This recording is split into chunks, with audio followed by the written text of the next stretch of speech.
Welcome back ناظرین.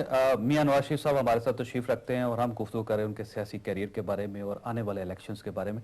میاں صاحب، آپ اپنی ساری سیاسی جدوجہد میں ایک شخص کو بھولے ہوئے ہیں اور اس کا نام ہے ڈاکٹر عبدالقدیر. نہیں، میں ان کو بہت یاد کرتا رہتا ہوں. ان کی رہائی کے لیے کوشش کریں گے؟ میں ان کو بہت یاد کرتا رہتا ہوں. ان کی رہائی کے لیے پوری کوشش کروں گا. اوکے، آپ کی جو سیاسی میچورٹی ہے نا جی میاں صاحب، اس میں نے پہلے اعتراف کیا کہ ماشاءاللہ آپ میچور ہوئے ہیں 2008 میں پہنچ کے. آپ نے پیپلز پارٹی کے ساتھ مذاکرات کیے ہیں اور جن کو آپ دشمن سمجھتے رہے ہیں ان کے ساتھ نہ صرف مذاکرات کیے ہیں بلکہ اب آپ ان کے اتحاد کی طرف جا رہے ہیں. تو اگر پیپلز پارٹی کے ساتھ آپ کے مذاکرات ہو سکتے ہیں، چودھری شجاعت کے ساتھ کیوں نہیں ہو سکتے؟ چودھری شجاعت صاحب قوم کے سامنے میرا خیال ہے کہ اپنا مقدمہ پیش کریں. قوم کو بتائیں کہ وہ یہ سب کچھ انہوں نے جو کیا ہے وہ غلط کیا ہے اور آج وہ اس کی اصلاح کرنا چاہتے ہیں. اور اگر قوم واقعی اس کو ایکسیپٹ کر لیتی تو چودھری صاحب بھی ویلکم. چودھری شجاعت نے کیا غلط کیا میاں صاحب، میں یہ پوچھنا چاہ رہا ہوں. کیا غلط نہیں کیا؟ اچھا کیا کیا ہے؟ آپ بتائیے نا. نہیں، میں آپ سے پوچھنا چاہ رہا ہوں کہ انہوں نے کیا برا کیا؟ انہوں نے کیا اچھا کیا ہے؟ مجھے بتائیے کہ انہوں نے میں اٹک کے قلعے میں بند تھا اور انہوں نے وفاداری تبدیل کر لی، مسلم لیگ ہاؤس پہ قبضہ کر لیا.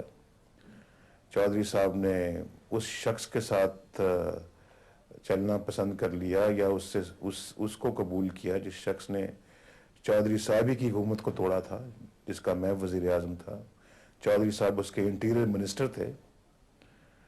چودھری صاحب جو ہیں وہ اس وقت صوبہ پنجاب کے صدر تھے مسلم لیگ ہماری کے. اور اسی چودھری صاحب نے اسی مشرف کو جس نے مجھے گرفتار کیا، جس نے مجھے ایک پرائم منسٹر سے اٹھا کے تو ہائی جیکر قرار دے دیا، مجھے زندگی موت کی کشمکش میں مبتلا کر دیا. چودھری صاحب نے اسی کی تابعداری قبول کر لی. چودھری صاحب نے اپنی پارٹی کے دفتر پہ قبضہ کر لیا. چودھری صاحب نے اپنے ہی پارٹی کے پیٹھ میں خنجر گھونپا. تو اس کے بعد پھر مسلسل یہ بھی کہ ہم مشرف کو وردی میں 10 دفعہ بھی منتخب کریں گے. میں یہ اب ذاتیات میں مجھے نہ الجھائیں آپ. میرا خیال ہے جو بے وفائی چودھری صاحب نے آپ سے کی ہے نا، آپ بے وفائی کی وجہ سے آپ کا دل دکھا ہوا ہے اور بے وفائی وجہ بنی ہے. بے وفائی انسان ہوتا ہے، بے وفائی کو محسوس کرتا ہے. ایک انسانی فطرت ہے. بے وفائی کوئی کسی سے کرے تو کیا پھر آپ بہت جلدی اس کو فراموش کر دیں گے؟ ذاتی اناد ہو گیا. ذاتی اناد نہیں، ذاتی قومی. میں نے آپ کو یہ بھی کہہ دیا ہے، یہ بھی کہہ دیا کہ چودھری صاحب اپنا کیس پیش کریں قوم کے سامنے، قوم اسے قبول کرے یا معاف کر دے تو ٹھیک ہے. نہیں، آپ سے معافی مانگ لیں تو ٹھیک ہے، قوم سے کر لیں، قوم سے، اور قوم معاف کر دے تو پھر آپ ہی سمجھیں گے. ٹھیک ہے. اچھا میاں صاحب، لیکن پیپلز پارٹی میں نے آپ کو بہت بہت نقصان پہنچایا تھا. مثلا دیکھیے 1993 میں کی صورتحال دیکھیں، 1996 کی صورتحال دیکھیں، 1990 کی صورتحال دیکھیں. اتنا ایک نقصان تو میرا خیال ہے انہوں نے بھی آپ کو پہنچایا تھا، لیکن آپ نے ان کو ایکسیپٹ کر لیا. آپ مجھے کیوں سب کچھ یاد دلانا چاہتے ہیں آپ؟ میں سب کچھ بھولنا چاہتا ہوں. میں آگے بڑھنا چاہتا ہوں. میں دل کھلا دل کھلا کر دوں. میرا مشن پاکستان کی ترقی، خوشحالی، سلامتی، بقا اور پاکستان کو اس جکڑے ہوئے نظام سے میں آزاد کروانا چاہتا ہوں. میں پاکستان کے لیے جو کچھ آج کر رہا ہوں اپنی ذات کے لیے نہیں، خدا جانتا ہے. میں صرف پاکستان کے مستقبل کے لیے کر رہا ہوں کہ پاکستان کا مستقبل محفوظ ہو جائے. یہ روز روز کے جو آئین ٹوٹنے، قانون ٹوٹنے، ادارے ٹوٹنے، یہ پاکستان کو تباہی بربادی کی طرف لے کے جا رہے ہیں. اور میں کہا کرتا ہوں، اکثر کہتا ہوں، جب آئین ٹوٹتا ہے، ادارے ٹوٹتے ہیں، قانون ٹوٹتے ہیں تو پھر ملک ٹوٹتے ہیں.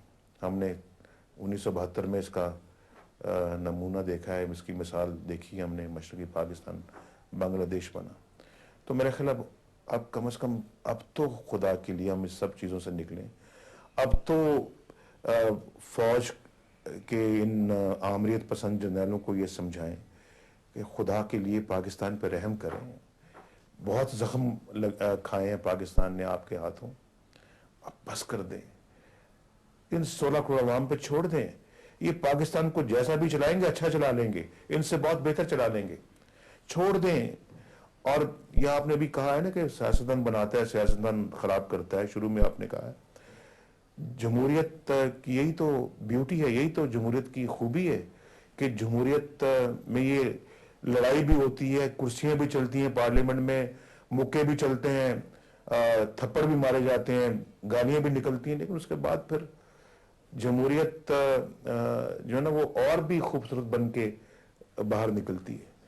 اگلے الیکشنوں میں اکاؤنٹیبلٹی پھر ہو جاتی ہے, عوام اکاؤنٹیبلٹی کرتے ہیں, عوام ہی پھر حساب کتاب لیتے ہیں, پھر عوام ہی کسی کو ڈمپ کرتے ہیں, کسی کو دوبارہ کسی کے حق میں فیصلہ کرتے ہیں, کسی کے خلاف فیصلہ کرتے ہیں.